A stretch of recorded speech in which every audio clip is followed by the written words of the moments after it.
Hi everyone, welcome back to day 3 of Mrs. Bradshaw's American History class. Today we are going to be talking about historical thinking, how to analyze political cartoons, and IDs. If you are in person in my class, we are going to have an assignment coming up about women's history. I have a list that you're going to open up and choose the top 5 women that you are most interested in studying because I'm going to assign somebody different to everyone in the class. So that will be your warm-up if you are in my class. And then I'll assign these to you as we have time, hopefully later today.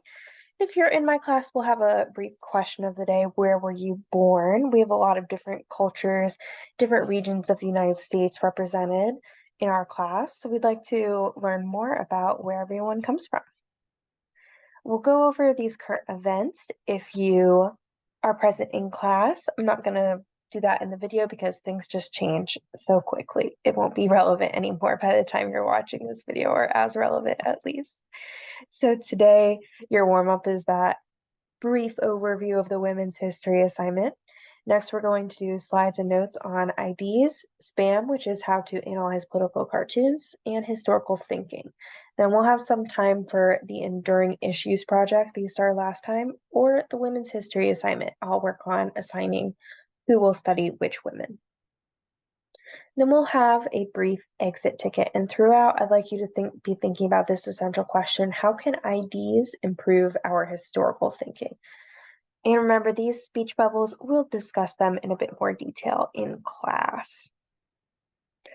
If you're in my class applicable for this year, this is our unit outline. So I'm going to start having a slide on this now that we're getting a bit more into the year each day, just to include some reminders for you. So we've already done our introduction and enduring issues for this unit. Today we are doing our historical thinking and IDs. Then we'll do some background intro next time. So that's like colonization, age of explorations, Native American culture. And then we'll get into what will make up the bulk of the unit begins on September 8th, taxes and conflict, American Revolution, Articles of Confederation and the Constitution, Washington, Adams, Jefferson, War of 1812, and then a test. And you will see this midpoint quiz here. So we have midpoint quizzes for you halfway through each unit to make sure you're studying along the way, to have like a checkpoint to see what might need to for us to reteach before we go into the test, for you to check which subjects you might need to study more before going into the test, and things like that. So we are going to jump right into it today. This is just a big picture so you can see a bit more of what we are working towards. So IDs is going to be an assignment, and IDs are meant to build up your knowledge of specific events and people from the unit. And these are the 4 main parts: who or what, when, where, and the historical significance. There's a lot of places you can get the information from your IDs: your class notes, Britannica, history.com, ushistory.org. You are welcome to just use the internet. So let's go into what they will include in more depth. It's very important to remember not to share your work with others. Learn the information for yourself. This is meant to be kind of like a study guide for your midpoint quizzes for your tests, to capture all the key information from the unit. So this is a place for you to be doing your own work, not for others to share. So let's start with this who or what category.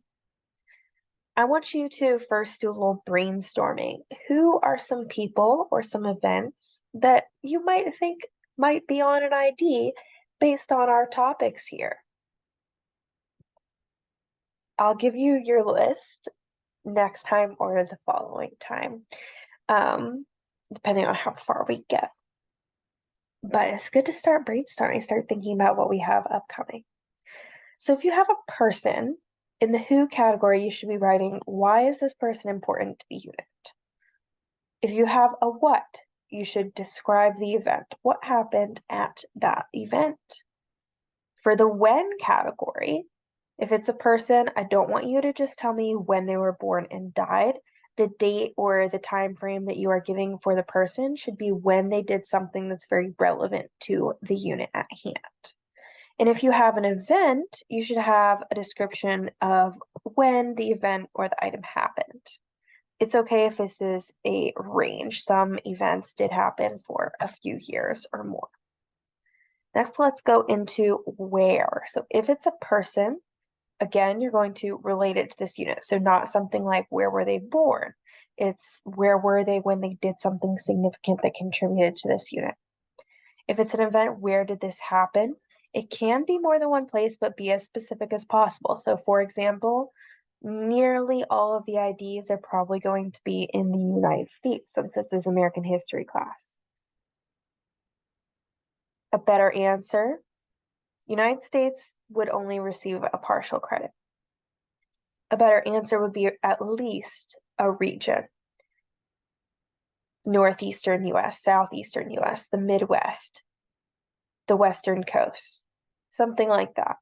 If you can be more specific to a specific state, that's better. If you know a town or a city, that is where we want to be headed. So in transitioning from that, we want to be thinking about where different regions of the United States are. So where would you consider different regions? I want you to think about that, and we'll discuss it a little bit more in class together. So that way we can kind of picture as we go through history, as we're doing these IDs, if we know, for example, that something takes place in North Carolina, or this region down here, rather, what kind of region is that? How would we label that region? For example, this is probably considered southeast. So we'll go through some collaboration on that. And then we'll move to the most important section, which is historical significance. So this is the same for both people and events. You will not find the answer to historical significance in the book or online. This is what you think. This is the big idea. So this is essentially going to be their overall contributions, why they're remembered, why they're important, how they impacted others. Next, let's go into SPAN. So SPAN is the acronym we're going to use to analyze political cartoons. We'll do a lot of political cartoons in here, at least once a week, probably more like every day. There will definitely be political cartoons on every test, and this is how you are going to analyze them. If you're in class, we'll watch this video together, but I can't play it here in order to avoid copyright. So we've got symbolism. What do various elements in the political cartoon represent? How are they clues to the meaning? Look at exaggerations, labeling.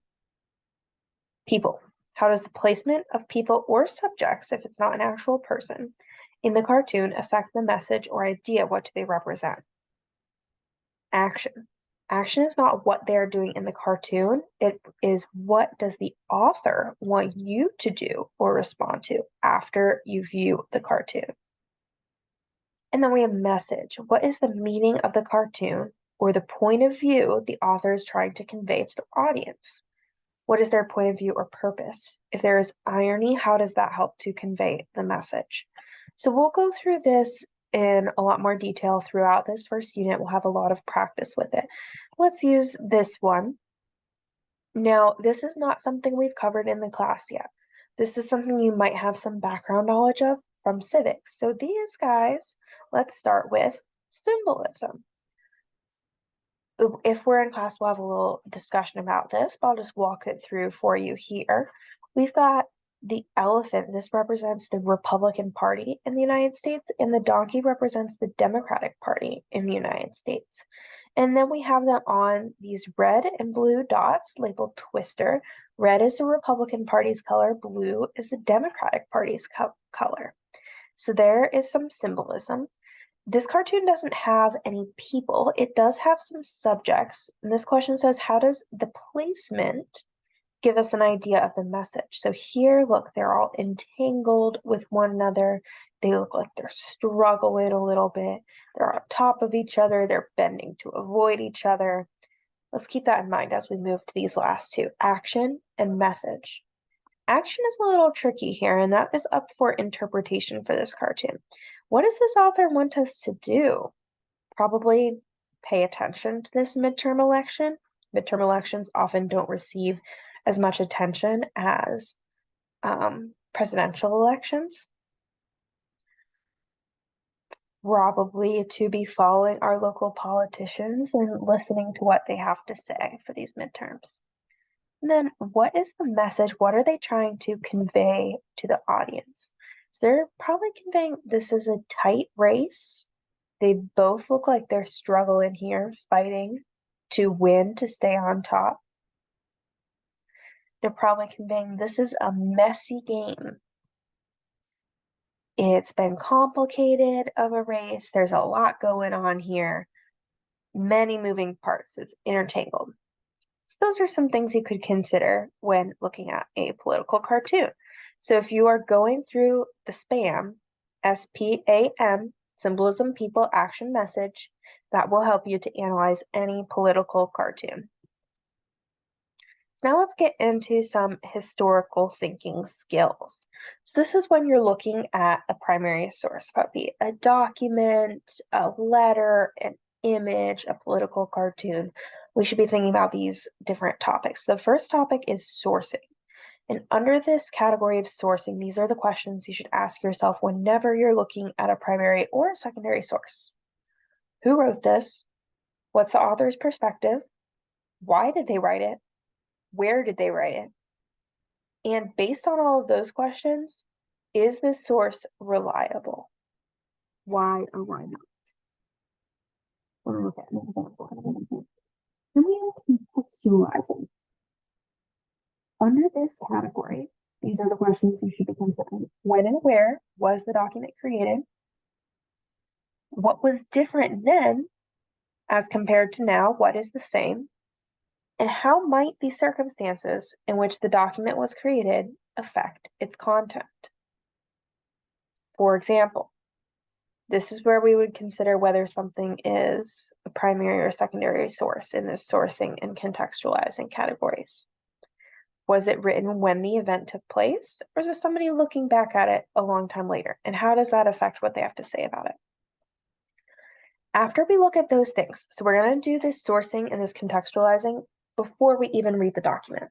So this is normally in a little blurb above the document or above the picture where we find out who wrote it, when they wrote it, even why they wrote it sometimes is included in that little blurb. After we look at those, then we will do a close reading of the document. As you read, these are the questions you should be thinking about. What claims does the author make? What evidence does the author use? What language does the author use to persuade the document's audience? So that can be words, phrases, images, symbols. And how does that document's language indicate the author's perspective? Author's perspective is going to be their message or what they think. And then we have corroboration. So once we look at one document, we can never tell what is going on in history based on just one document. We need to look at multiple. Corroboration basically just means comparing. So the questions you should think to yourself are, what do other documents say?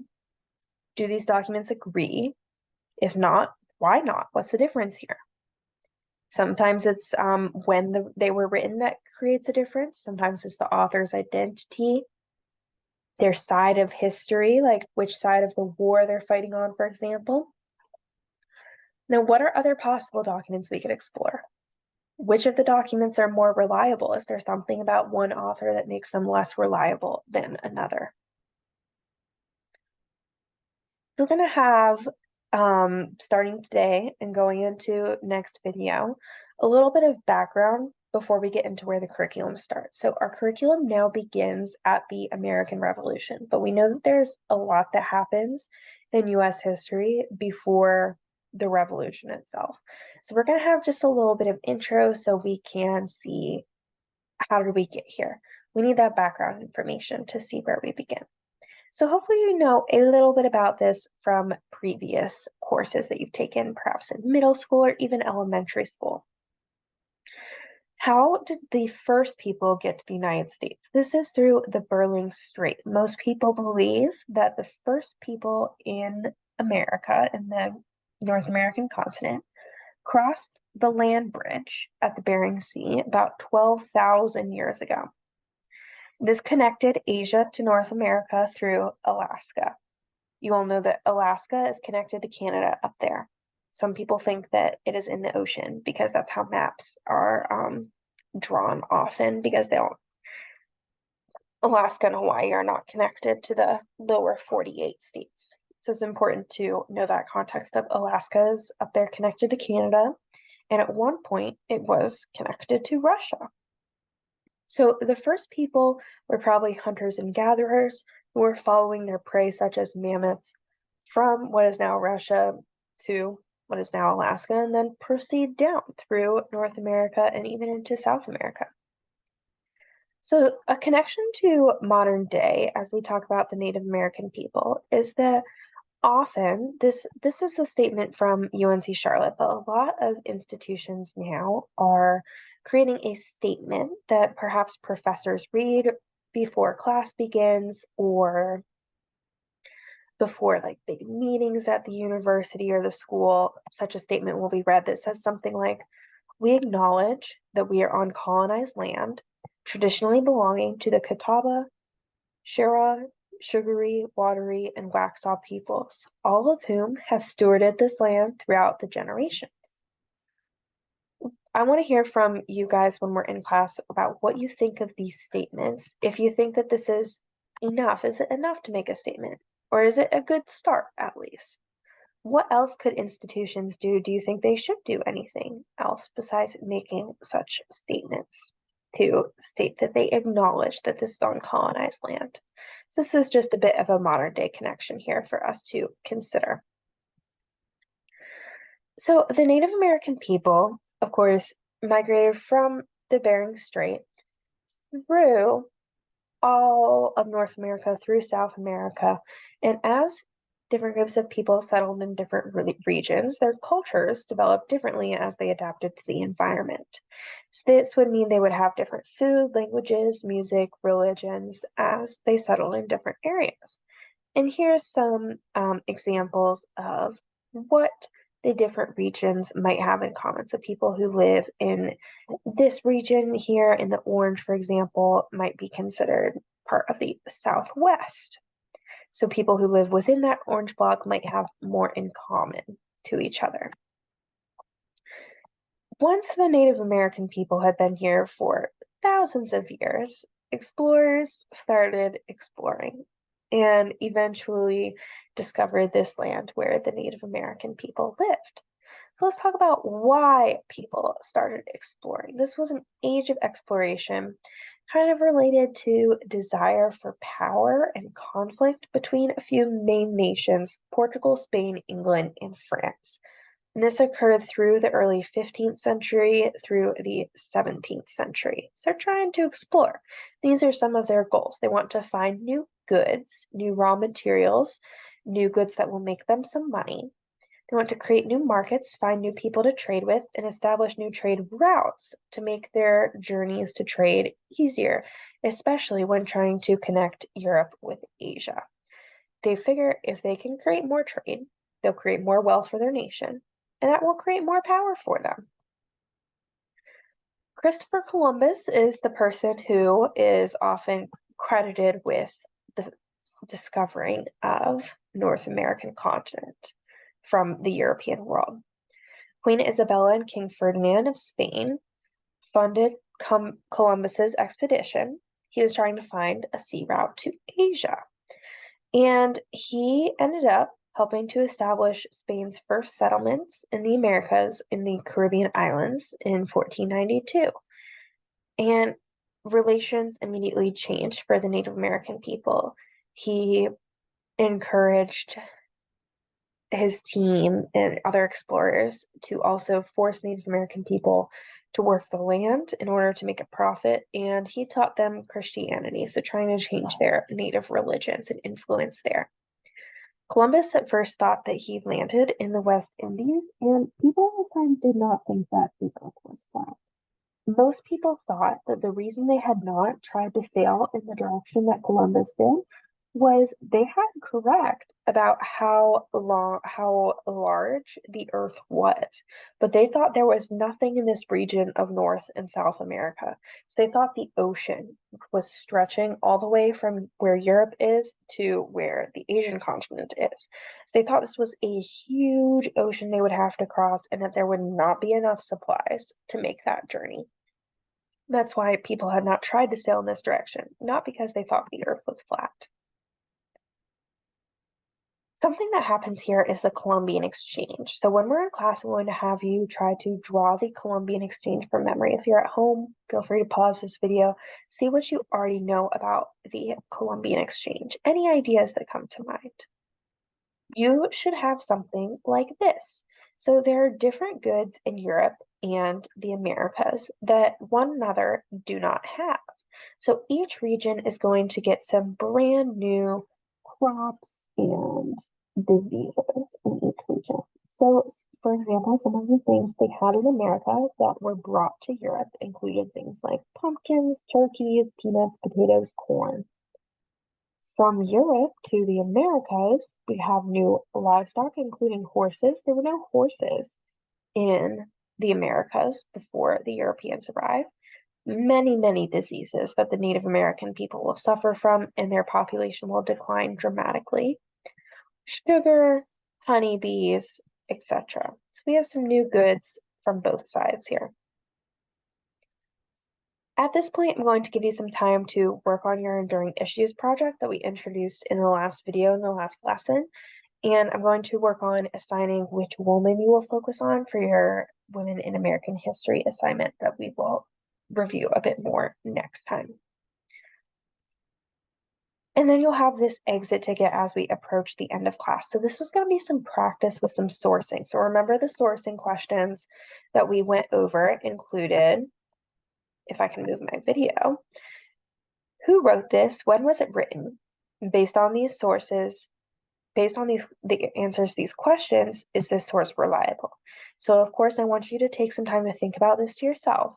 For the purposes of going over this in this video, let's take a look. Who wrote this? This person named J.L.G. Ferris. When was it written? 1932. But it's painting something that happened in 1621. So is this a primary or a secondary source? Secondary. This person was not here looking at this scene. Therefore, is this reliable? Probably a lot less reliable based on the fact that it was written 300 years after the event that it is depicting. So I'll have you collaborate with your group and write down some ideas on paper before we go today. Thank you guys so much for watching. I'll see you next time when we'll talk about the era of colonization.